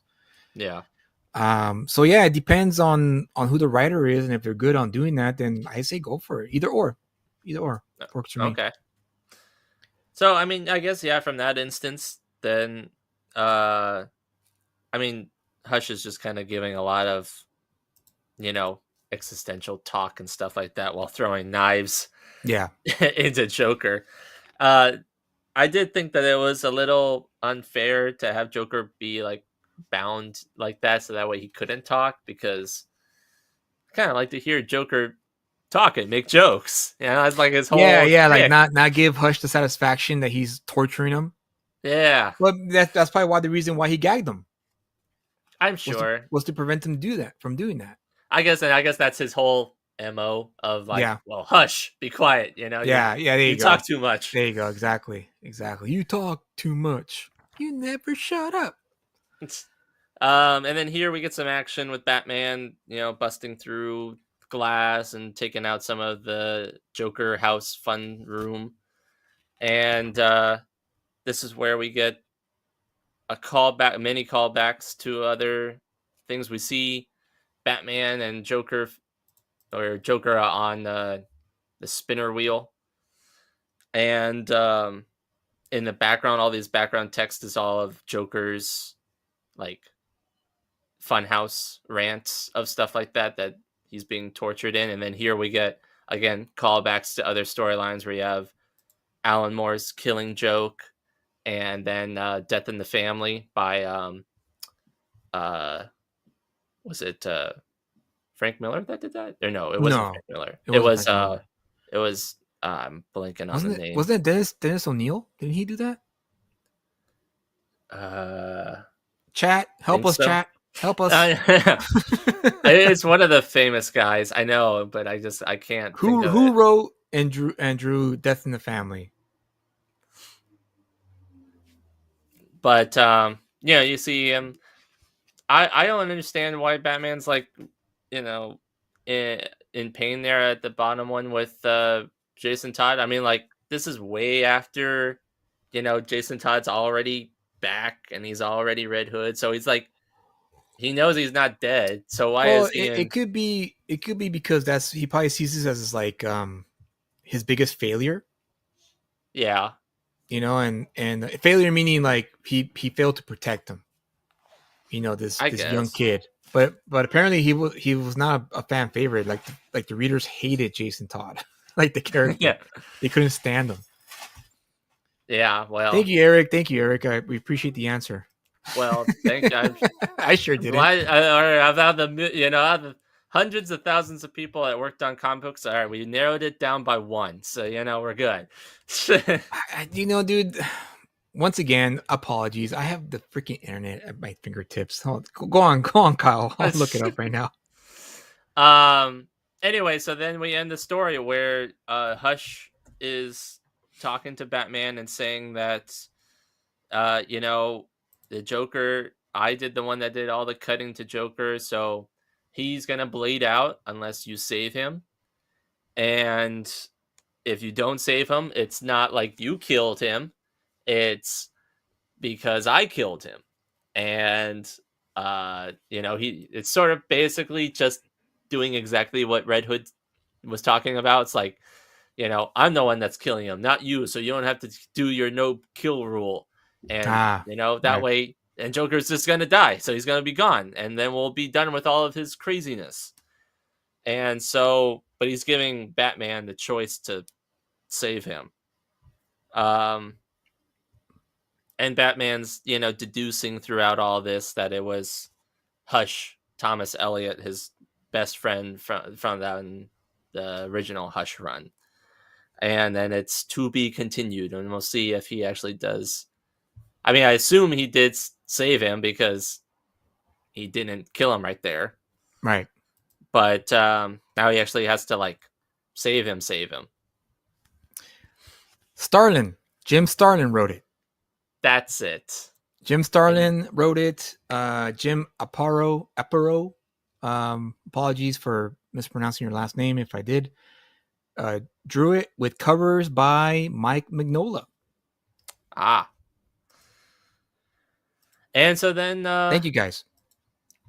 That's it. To be continued. Well, it sounded like you weren't too excited about it.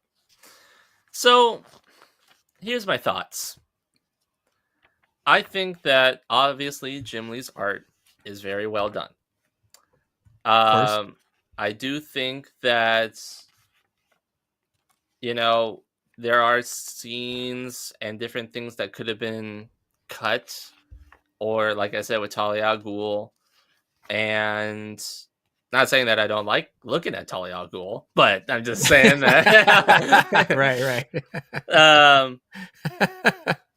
I do like the paneling that Jim Lee has throughout the series. He's always had great sequentials. Issue. Yeah, for sure. So I mean, that's always great. Jeff Loeb, though, like I said, this was just, it didn't have any punch or anything like this. Yeah. And that's sort of just like my overall reaction to this issue, was that it's like nothing really special and nothing really popped. And like the ending really didn't make me, like, oh man, I have to get the second issue. Like, it's right. Yeah. It kind of ended on a whimper, and not much else happened. I mean, like, Batman's not hurting. He's not like constantly like from his wounds or anything like that. Joker's the one that's doing it, and I think that rehashing all the stuff from the old issues. Yeah, it makes sense. It makes you. Ben, you hit it right on the head. You hit the nail right on the head with that right there. No punch. But go on. I'll give my thoughts about what I thought about the book, because I also read this issue. But go on, Kyle, finish your thought. I say, like, finishing thoughts though is that a lot of stuff could have been rearranged, but overall, it just felt like just a generic Batman issue. It didn't really seem anything particularly well done in any one aspect. It was just kind of mid for everything. Not like saying it was like, as I'm saying, it's not like it was bad. It's not like it's a bad issue. I'd say it's better than other Batman issues that I've read. Right. But it's not like. But that's because of Jim Lee, though, not because of Jeff Loeb. That's true. And then especially when you're looking at, when they're making all the callbacks to like Alan Moore and, Death in the Family by Starlin. It's like, oh man, those are really good issues. And I see them like, I want to read those issues again. I don't know if I want to read this one again, Right. So what do you think about it? Well, I've always From thought an editorial. Yeah. Okay. Well, I'll give you my editorial viewpoints on it. Yeah, there's a lot of stuff that could have been done to really make an impact, because if this was an attempt to get readers to come back to the shops and buy books, they didn't fail horribly, but they missed the target. Like the target was there, they had the shot, but they missed it.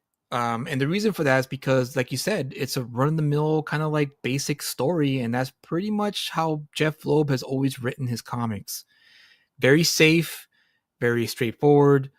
I'm gonna let the artist do the heavy lifting, and I'm just gonna come in later and write the words, so that way I can get the writer's credit. I always thought Jeff Loeb, and no, this is not a personal attack. This is my personal opinion. I always thought Jeff Loeb was overrated as a writer.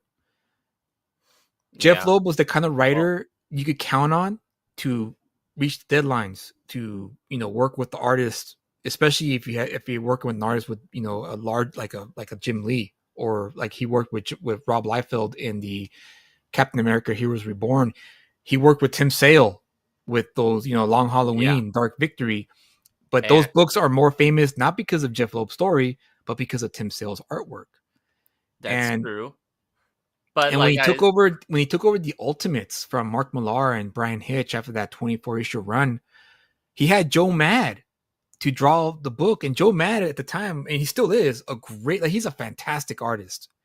If you run across Joe Madoria's or Madeira, I can't never pronounce his last name, Joe Mad, if you ever come across one of his books, Kyle, pick it up because his artwork is insanely good. Okay. So he had Joe Mad drawing the Ultimates, and I read that issue and I was like, what the hell is this?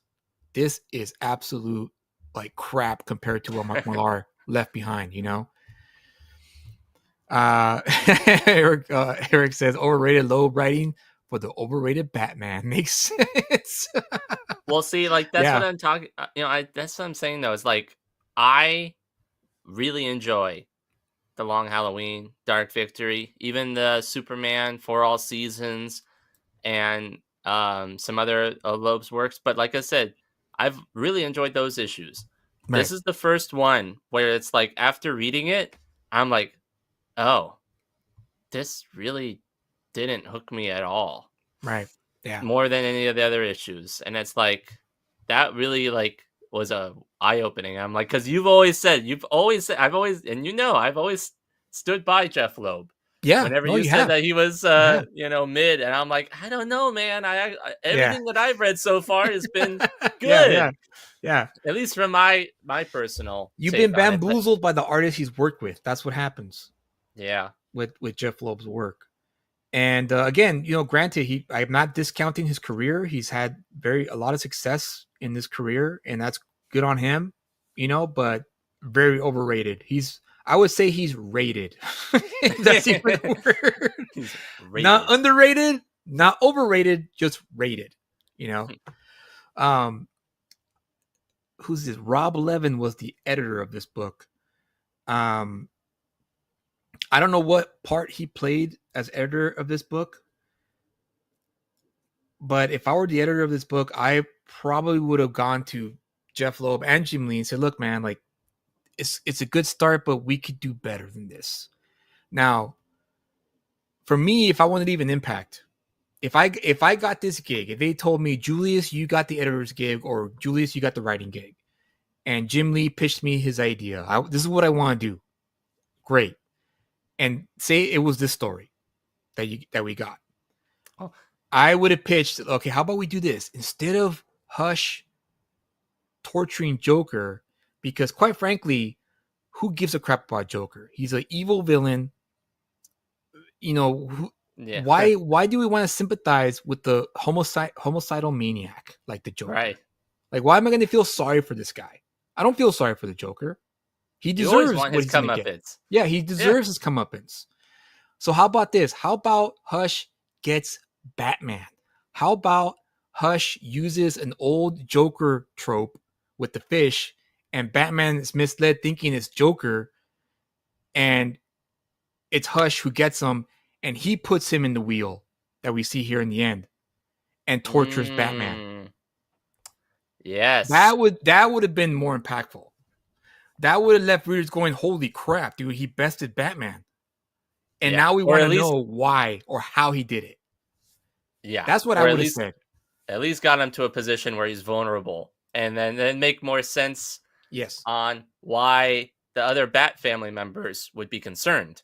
Yeah, then they go and he's gone radio silent, and then it would have made maybe a little bit more sense that Talia would have saved him. Maybe at the end of this issue, it would have ended with him in the wheel and actually Hush taking off his mask, or taking off his Kevlar protective suit, and actually keep his chest open and throw the knives at him and actually torture him. And in the end, and it ends right there at that note of like, dude, what the hell? Who's gonna save him? And then it would have made sense to have Talia come in the next issue to save him. Hush escapes, by whatever reason, and we get the scene with Talia, and now Batman has to figure out how the hell did Hush best me. And now we have a story that we're interested in. Now we have the detective element in the Batman story. That would have made more sense for me to leave it more of an impact. Justin says, I love Jim's work usually. I don't love this, though. Maybe it's the colors, or maybe Jim isn't pushing himself as much. I don't think he is either, personally. He's relying on a lot of silhouette and textures for the background. Yeah, he's up there in age. So I would imagine it would be kind of hard to commit to what he used to do back in the 90s when he was, at his peak. So I can forgive that. Benjamin says mid-definition Jeff Loeb. If this came out in the regular Batman run, it feels like a disappointing filler between good story arcs. Ooh, ouch. He still knows anatomy better than most, but most of these characters look a little funky. Yeah. I would say, though. Who is Tulia? I don't know where you're getting that from. Talia. I think I probably misspoke the word, and I even heard her name and I didn't even notice it multiple times. I did. Okay, my bad. Talia. I know. Talia. Enunciate. Talia.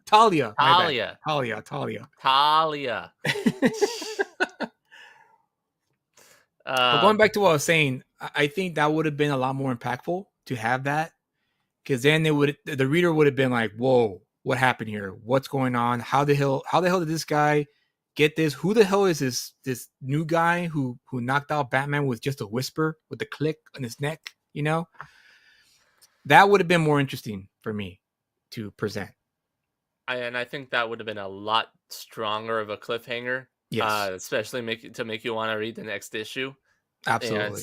Because it's like, oh, wow, okay, that's pretty cool. Where is this going to go? And that's the key. That's my main gripe, and also another main gripe of mine of modern comics is that they lost the element of like cliffhangers. It's like, how do you expect people to want to buy the next issue if you don't leave them hanging? That's the whole point of a cliffhanger. Yeah. And they don't. I mean, you know who's the master of cliffhangers right now is Mark Millar. Mark Millar, I think right now is obviously the master of that. But other writers today, not many have that, man. Like, they don't have that notion of like leaving people like, oh, I have to get the next issue now because they left me hanging,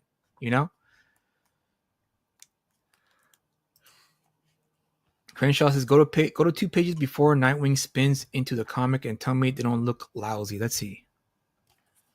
Oh, wait, no, right here. So right there. In what way, Crenshaw? Like, lousy in what way? Elaborate. Natalia. Thank you, Justin. Thank you for that lesson on enunciation of the name. In a very nice formulaic. Yes. way. Very nice formulaic visual. Thank you. But yeah, that's my thought in terms of how I would have approached it if they pitched this to me. I would have been like, yeah, it's not really impactful. You gotta give the reader something to care about and to want to read for the next issue. And this is the best way to do it. Yeah. Also, go back up. Side note: go back up to the new character Silence. Okay. When I first saw that, I legitimately thought that was like the Moana character. Nah, come on. Come on, dude. Really? Yeah. Not saying it literally, but like it was funny seeing him in this book.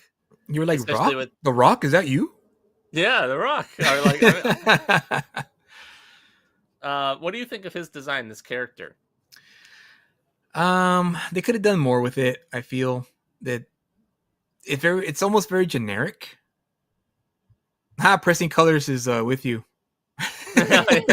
See, I'm not the only one. The Rock, is that you? The Rock. Yeah, they could have. I think Jim Lee could have done a better job with this. But going back to what Justin said and Crenshaw, he's not hitting all his cylinders, and I understand why. It's very taxing to at the age that he's in, to do a monthly comic book, and I would imagine he just wants to cut corners and get it out as soon as possible.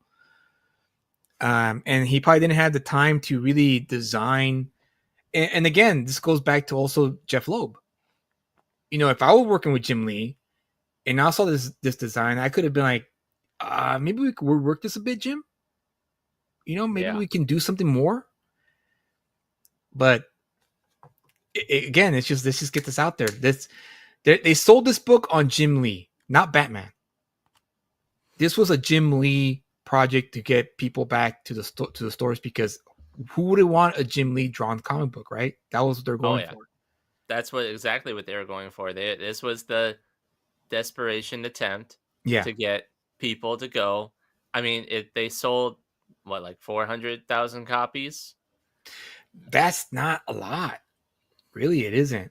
That I was expecting 600,000, honestly. When they announced this again, I was like, "Oh, cool! They're doing another Hush storyline. That's pretty cool." I was thinking 600,000. Might do 600,000 because of Jim Lee, but they only made 400,000, which is like, ooh, that's kind of rough, for a Jim Lee book. Ben says that knew that it was going to be like a throwaway character. Maybe.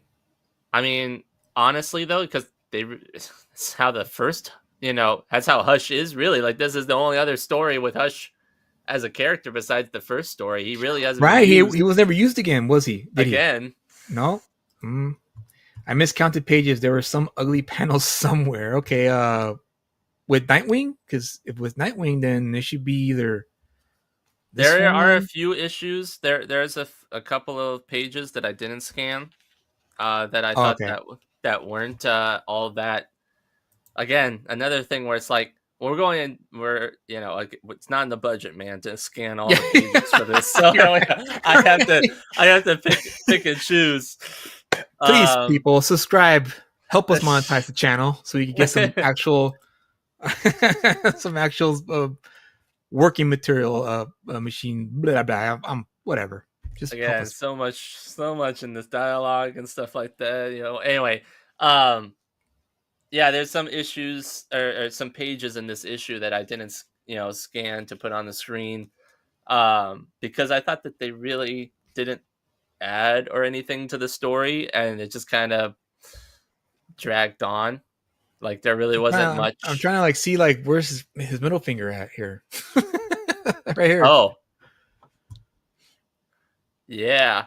Did he pop his Adam's apple with that middle finger? Where? Because I would imagine his middle finger is right here, right in there. Unless he has him right. Whoa. Yeah. I don't know. That's a weird one. I just caught that.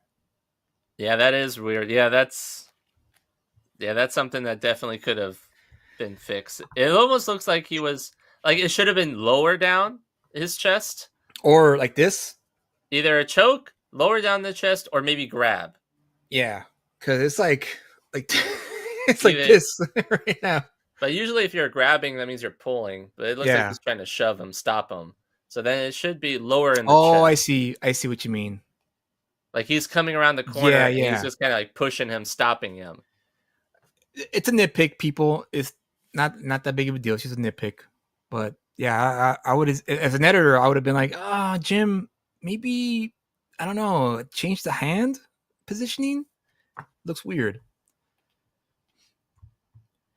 But now that I've given you my thoughts, that's what I would have done different with this issue. And I think it would have been a lot more impactful. I think it would have created more buzz amongst Batman fans and readers who picked up this book.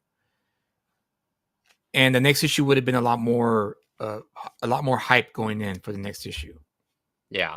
to find out exactly what's going on, how he's going to figure it out, etc., Because etc. I mean, if you look at in this issue, Batman really doesn't do much of anything. No, he He doesn't. He he doesn't. gets thrown into the pond with the lake with Yeah. the fishes by Joker, and then he gets saved by Talia, and then it's Joker being tortured and stuff throughout most of it. Batman does come to that's one of the pages that I took out. Is he goes to the Batcave to fix up his suit. Oh, right. And to right. find out that it was Joker's shoe there Right. and where he was. But I'm like, okay, that's what he does all the time. So it's like that really wasn't much of anything. That Right. It's like right. you're gonna figure that out eventually, so might as well just cut that out. And then he goes to the place just to find Joker there. I mean, that's it. Mm-mm-mm. So, moment of truth is Batman 158, right? 158. 158. Hush Part 2. Is it worth the pickup? Honestly, Oh, not really. Oh, No. Okay. I'd say wait to the second issue. Just skip this one. If they do some recap dialogue, because I know Jeff Loeb likes to do that. I remember from the Long Halloween where he would like explain what happened in the previous issue or kind of like what's going on. So Right. like honestly, there's nothing in this issue that really stands out besides the fact that it's the first one. Right. And you get introduced to Silence, but that's only for like 2 panels, and that's it. It would have been great if Silence came in and they beat the crap out of Batman and they took him out. That would have been a great introduction. You could have just done the same. You literally could have just swapped Joker for Batman. Yeah. Just get rid of Joker and just have Batman. And also instead of Joker coming out of the truck to kicking him into the water, it could have been Silence. Either Silence or and beat him probably up. Silence. Yeah. Yeah. And then actually have a fight and then get beat and then taken to Hush's lore or wherever he was at. And then you get the reveal that it was Hush all along. Yes. Type of thing. Yeah. So yeah, But honestly, this was more of a Joker issue than it was a Batman issue. And that's the thing. It's like it's supposed to be Batman and Hush. Why is Joker in it so much? I'm not saying I don't like Joker, but then he was also gagged the whole time. So gagged and tortured. And I mean, honestly, personally, I wouldn't care. I wouldn't feel sorry for Joker. Right, but even if you're a Joker fan, that's the whole reason why you like the Joker. Is Right. him laughing and telling jokes and stuff like that. Right. And so it's like, who was this really for? Hmm. I mean, I don't know. This, if you're a collector and obviously it's probably it's going to go up in price, because it's Hush and it's Jeff Loeb and all of them and Jim Lee. But from a story standpoint, honestly, I don't think it's all that. I think it's not really worth the pickup. Wow. So there you have it, folks. Not Hush, Batman 158 Hush number 2 or Hush Part 2 is not worth the pickup. I was not expecting that. Wow. Yeah. I'll get the other issues to see how they are. We'll do updates on the issues. Right. I know that, like the next issue comes out a couple weeks, I think it is, or a month. So we'll see. I know they did a Ashcan preview of it. It's somewhere in my pile. I can't remember. Of course it is. Welcome to the world of comic books, Kyle. I know. But yeah, I feel like just start with that issue, honestly.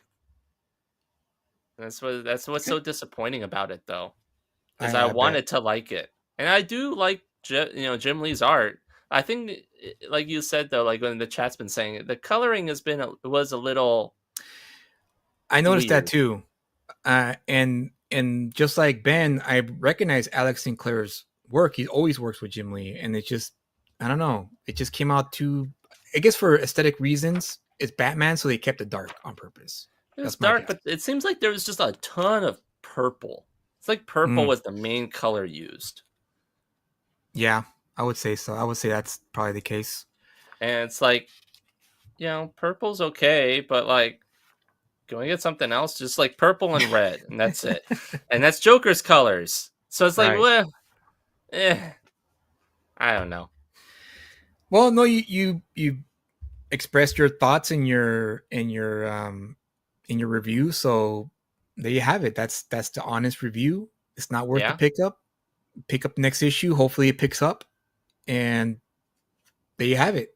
It's not There you worth have pickup. it. What about you? What do you think? Would you pick it up?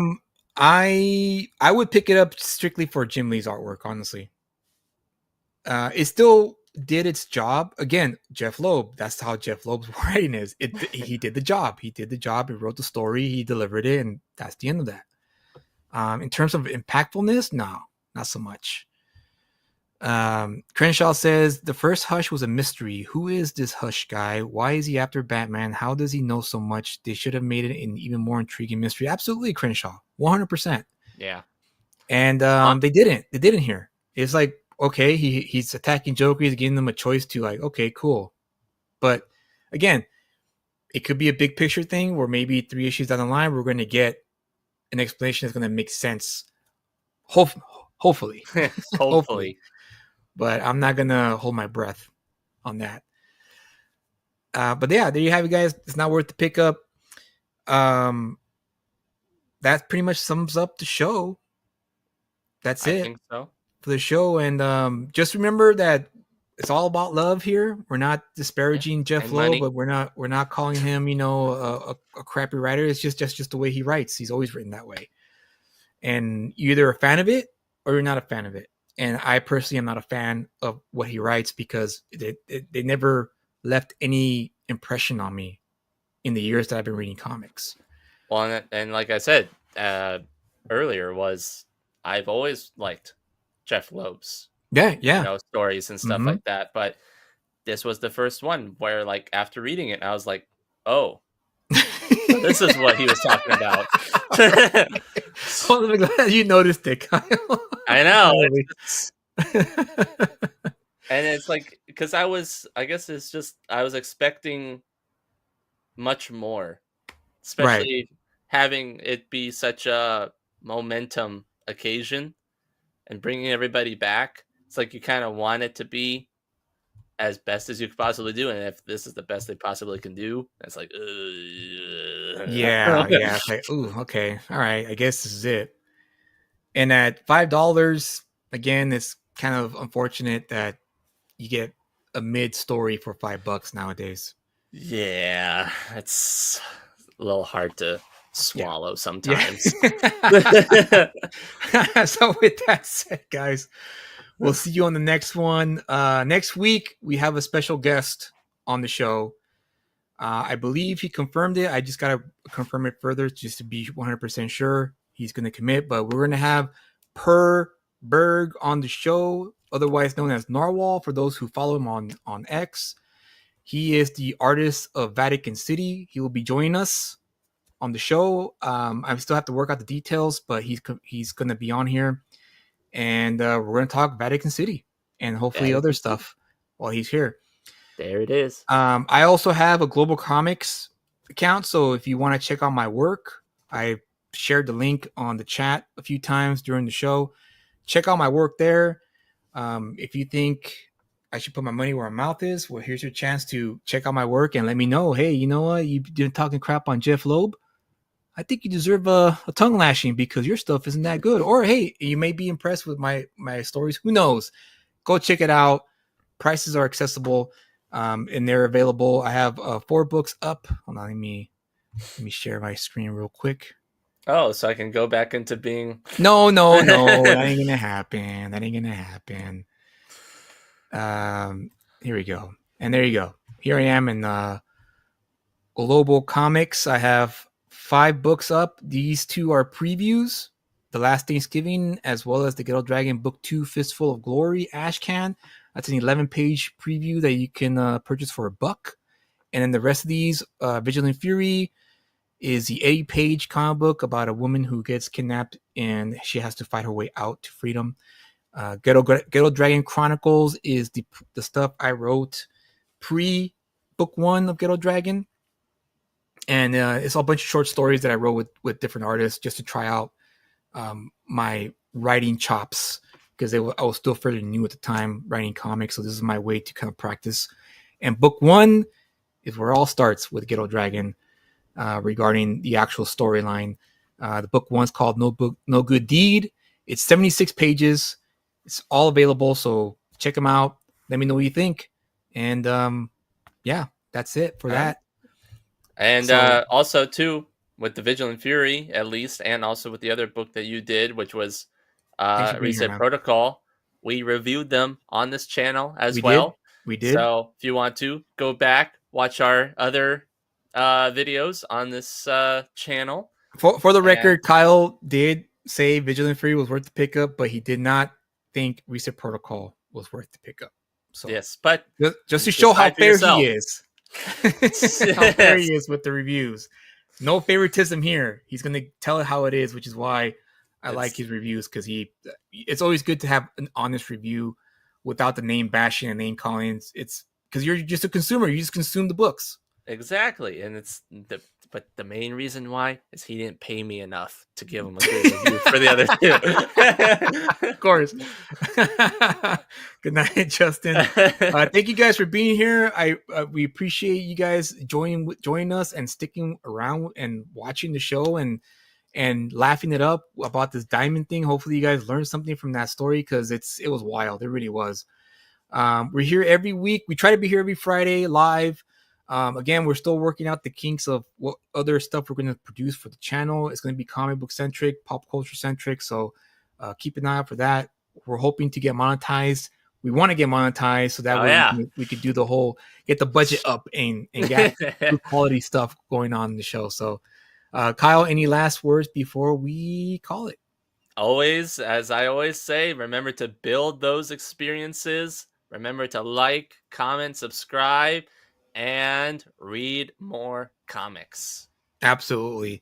With that said, guys, have a great weekend. Stay safe out there. We'll see you in the next one. It was an ordinary night during an ordinary jog when Matt Guerra stepped into his destiny.